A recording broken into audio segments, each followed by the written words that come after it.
Hello दोस्तों, नमस्कार। मैं आरती आप सभी का स्वागत करती हूँ। छोटा सा प्यारा सा एक गीत गाने जा रही हूँ दोस्तों। जैसा भी लगा कमेंट में ज़रूर बताइएगा और प्यारा सा लाइक सब्सक्राइब कीजिएगा दोस्तों।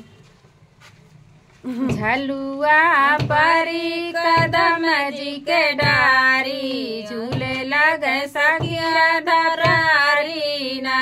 झलुआ परी कदम जी के डारी, झूले लगे सखी राधा प्यारी ना। झूले लगे सखी राधा प्यारी ना, कि झूले लगे सखी राधा प्यारी ना। झलुआ पड़ी कदम जी के डारी, झूले लगे सखी राधा प्यारी ना।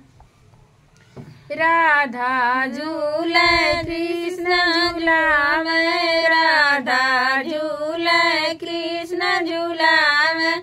संग में झूले ली सखिया हजारी, झूले लगे सखी राधा प्यारी ना। संग में झूले ली सखिया हजारी, झूले लगे सखी राधा प्यारी ना। झलुआ पड़ी कदम जी के डारी, झूले लगे सखी राधा प्यारी ना। झलुआ पड़ी कदम जी के डारी, झूले लगे सखी राधा प्यारी ना।